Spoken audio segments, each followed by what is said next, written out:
Hello po mga kababayan, kamusta po kayong lahat? And once again, welcome back to another episode of Simply Talkies Vlog, your underrated vlogger. So ang pag-uusapan natin mga kababayan at kaibigan ay yang nga pong nandyan sa ating thumbnail o kaya sa title, no? Hinamon po ni Quezon City 2nd District Representative Honorable David JJ Suarez ang SMNI. Ano po yung kanyang hamon? At itong mga taga SMNI na tamilmil. Kumbaga po nanginig ang tuhod.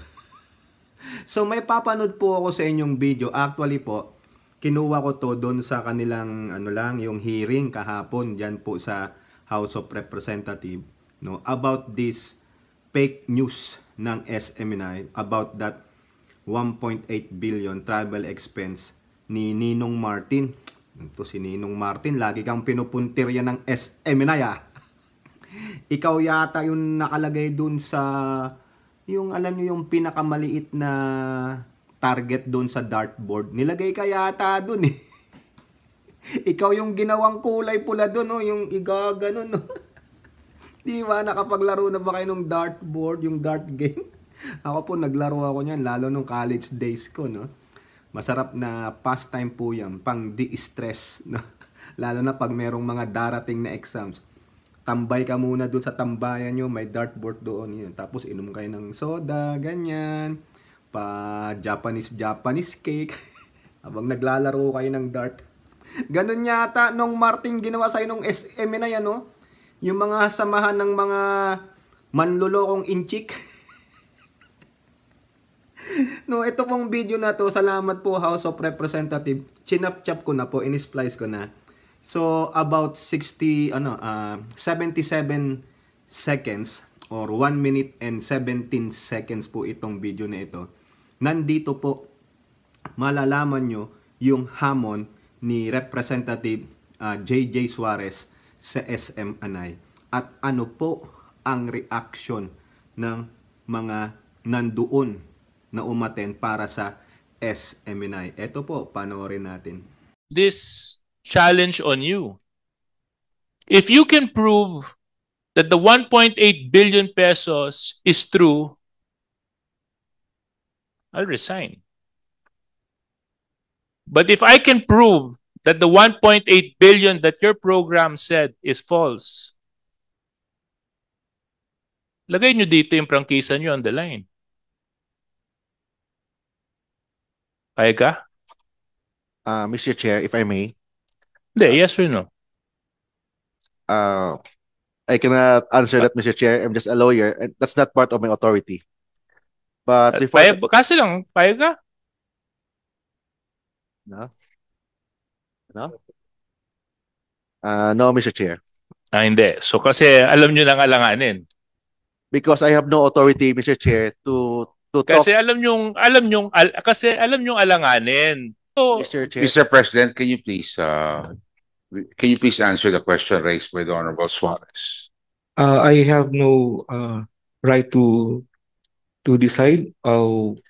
I think I have to ask the board of directors. Okay. So yan po, no, mga kababayan at kaibigan.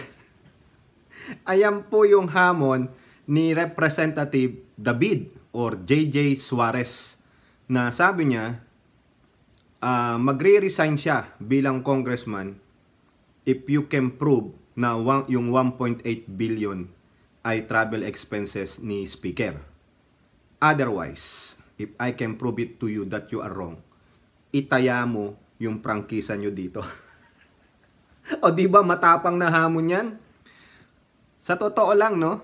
Nakita nyo yung sumagot yung lawyer. Siya yung pinaka primary legal counsel kasama si Attorney Salpico dito Ito pinanonood ko to dati yung show niya sa SMNI ngayon di na po tayo nanonood diyan sa SMNI. I was disappointed, no? Lalo na ngayon, nagbigay pa sila ng fake news. No, ang ganda nito mga kababayan Tapos yung niyan, pinutol ko na lang. May komento pa si Representative Suarez Nanginginig ng mga tuhod nito. Tingnan niyo yung sagot ng lawyer. Yung lawyer, yun yung pinapagalitan ni Representative Acop. Galit na galit siya kasi walang kortesiya. Sabat ng sabat, hindi mag-antay na sabihan siya na sumagot ka. Hindi, bigla na lang sasabot sa kung mapanood nyo mga kababayan, talagang si Representative Acop. Kulang na lang ipakulong niya to. Sabat ka ng sabat eh. Kami nga nag-aantay na tawagin dito, ikaw sabat ka ng sabat. Tapos yung presidente pala ng SMNI, mga kababayan, hindi pala si Kibuloy. Di ba? Kumbaga, honorary chairman siya. Pero hindi pa daw siya yung pinakamataas. Meron pa daw. Ito yata yung presidente. Ang sabi niya, I cannot decide on that because I have to talk to the board. Which is right. Correct naman. Kasi even though you're a president, you still have a board members. They have to decide on that because you're a corporate. Pero, hamon. Hinamon talaga sila. Makita nyo yung expression ni Suarez. Dahil alam niya, tama siya. Tama yung datos nila. Kasi sinabi na rin po yun ni yung si Secretary General ng House na ito lang yung expenses based on the books. No? Talagang nandoon. Magkano lang? Almost 4 point something million. Saan mo nakuha yung figura? Ikaw ka, Celis, na 1.8 billion. Bibirahin din natin yan si Celis kasi meron na akong na-splice na video na-chop-chop ko na po yung portion niya. Bibigyan natin ng another content. At talagang kakastiguhin natin siya. At oo nga pala mga kababayan, bago ko ituloy yung pagkokomento dito at reaction, shout out lang natin yung isa sa mga mahusay na vlogger, si Munting Tinig, no? Hindi ko po alam yung tunay niyang pangalan kaya pinanonood ko naman po siya, mahusay naman. Kawawa nga po dun yung mga DDS Ay mali, mga minions pala ng Duterte. Pasensya naman sa mga DDS ay mali. Sa mga minions ni Duterte, kung gusto nyong makapanood ng mga panay ang bira sa mga minions ni Duterte, panoorin nyo yun, Munting Tinig TV. Shout out sa'yo. Sinabi ko sa'yo yung karira. No? Ayan ang hamon.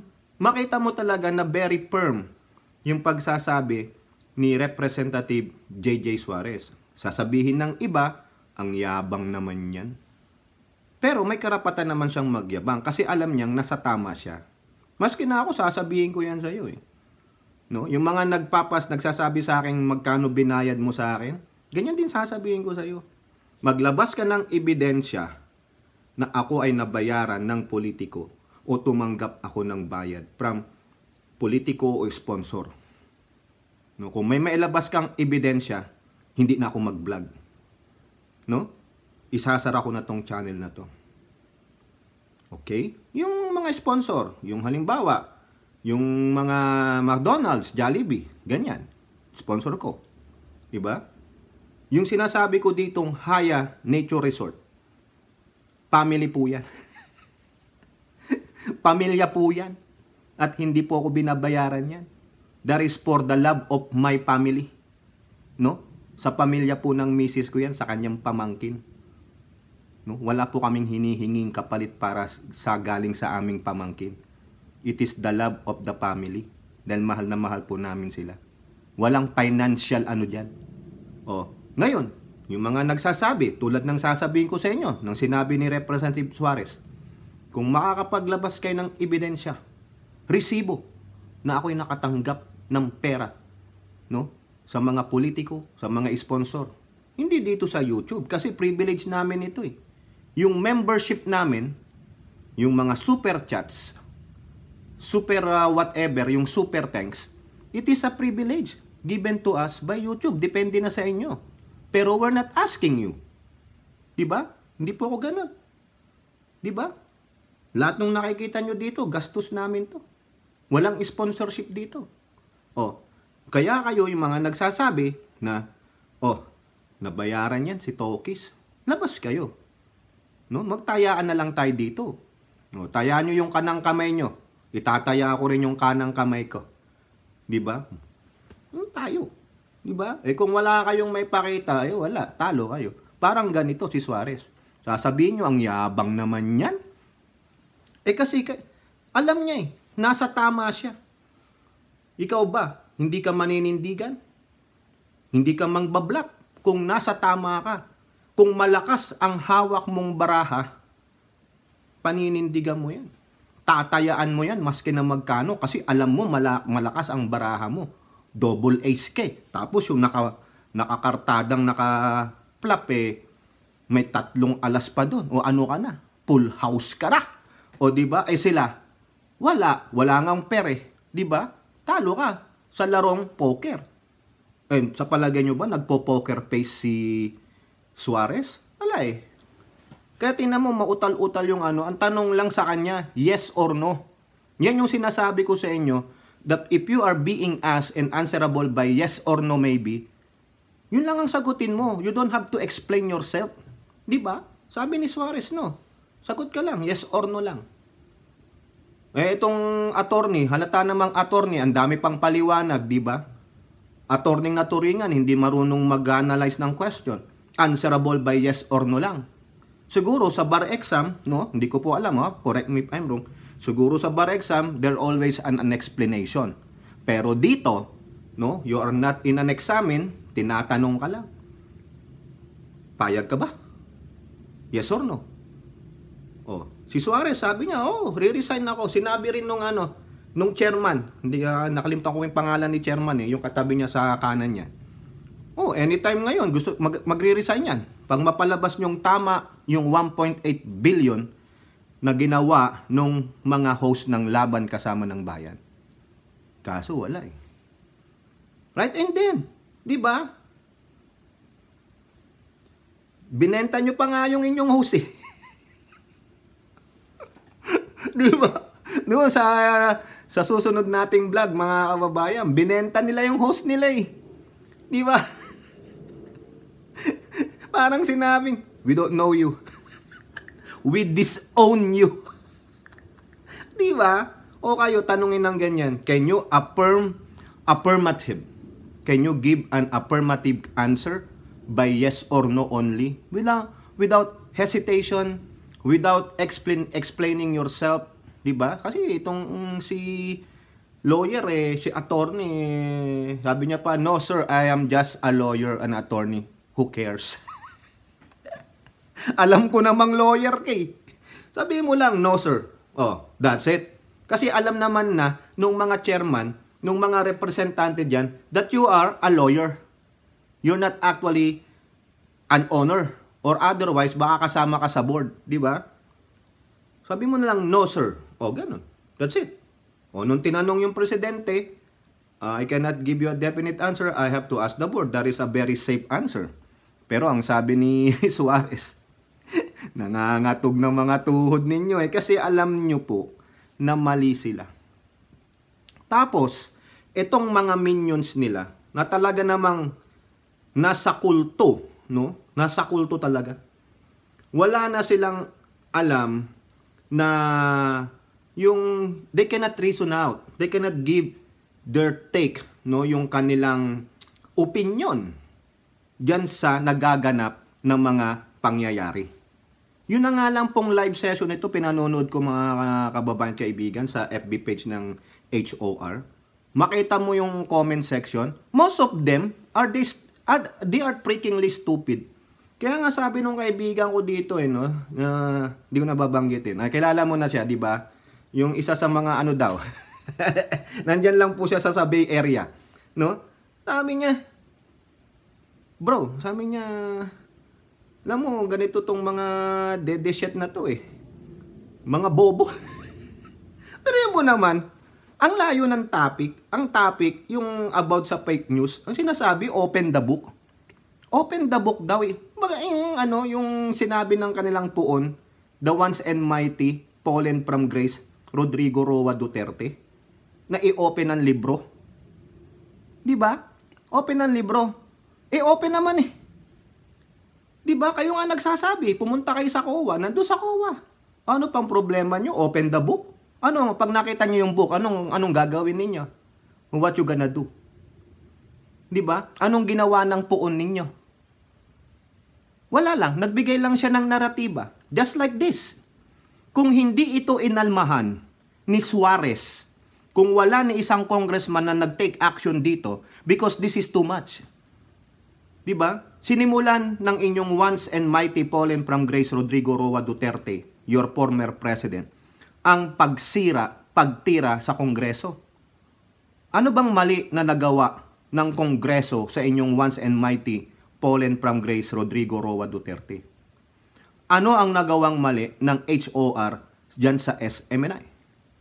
Ano ang nagawang mali ng HOR dyan sa lahat ng staff ng SMNI? Nothing.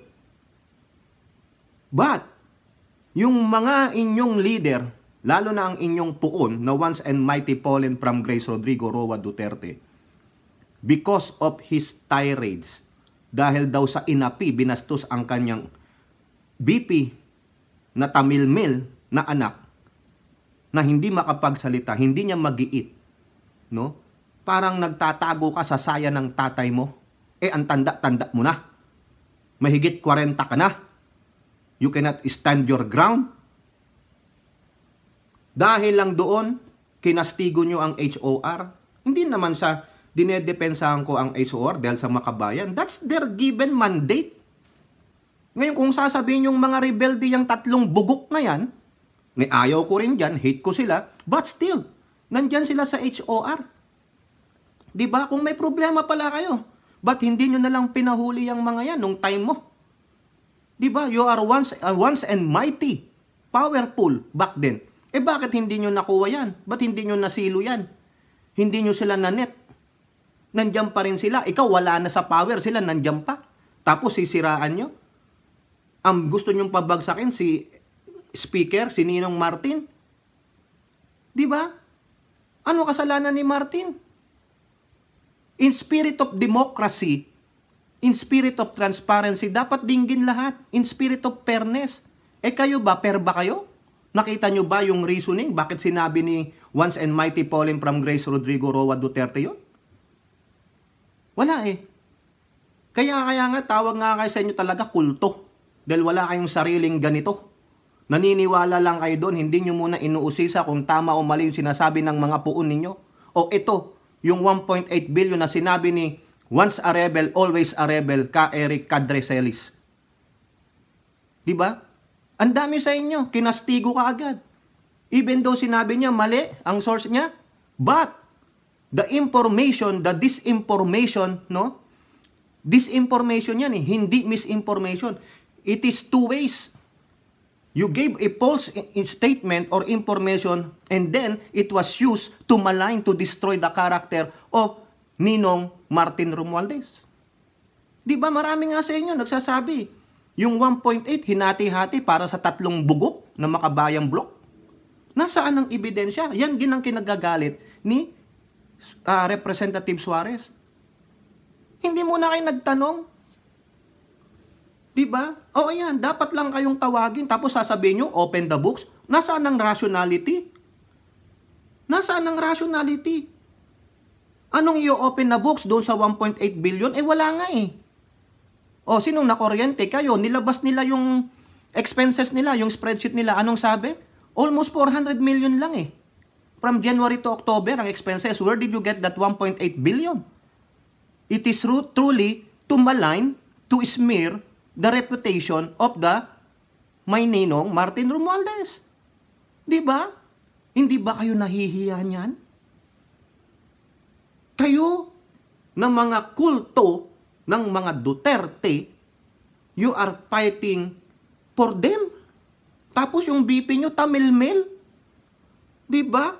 Kumbaga kayo ba ang spokesperson niya? So ibig sabihin, mas matalino kayo doon sa tamilmil nyong BP? Abogada yan? Diba? O tingnan nyo tong mga to, mukhang mga basang sisiw. Niyari po sila ni Representative Suarez. Kasi alam ni Representative Suarez yung ground niya. Meron akong ebidensya that what you have said, no? Dinilit nyo pa nga Takot kayo, no? Sabi niya, dinilit nila yung mga tweets, pati yata yung video. Tapos, ang masama pa, pinanindigan pa nila yan the following day na nag-air sila. They are just merely asking a question. O granting you are asking a question, but to your minions, to your kultos, to your cult, hindi na question yun. It becomes a fact. It becomes a truth. Ganun po. The misinformation becomes the disinformation. And the disinformation becomes a fact, a truth to your minions. Kaya dapat lang kayong palagan kasi ano na kayo, nagiging palalo na kayo, mga kababayan. Yan po yan. O tapos, yung sinasabi pa ng kanilang honorary chairman, si appointed son of God. Naku, Diyos me yung mga kababayan. No? Yun na lang appointed son of God, blasphemy ni. Appointed son of God. Ginamit mo pa ang pangalan ng Diyos para talagang tingalain ka. O eto po mga kababayan, no? Yung sinabi ng kanilang honorary chairman, O, babasahin ko dito sa cellphone, di ko pa po kasi na-deliver doon. Ipinorward po sa atin ito ng ating another sister from another mother, no? Si taga Palawan po. Kaibigan po natin 'yan, no? Napakabait po, no? Ito, Pastor ACQ, wanted ng FBI. Dinagdag ko lang po yung wanted ng FBI. Huwag nyo kaming takutin na tanggalan ninyo ang SMNI. O, anong tatanggalin sa'yo? May nananakot ba? Di po ba? Huwag nyo kaming takutin na tanggalin ninyo ang SMNI. Pag iyang ginawa ninyo, talagang masama kayo kasi ayaw ninyong makinig sa tama. Magpasalamat kayo sa bansang ito. Merong hindi natatakot magsalita ng totoo para mag-guide ang ating bansa. Hindi malugmok sa kadiliman. Yumayaman ba ako sa pagsasalita ng katotohanan? Hindi.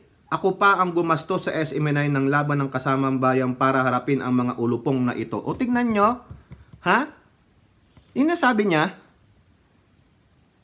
ayaw dan nating makinig sa tama. Ano yung tama? Yung 1.8 billion? Appointed son of God? Yun na nga lang sinabi mo kayo, appointed son of God is blasphemy na kasinungalingan na Nasaan ang proof mo na ikaw ay appointed son of God ng siopaw? Diba?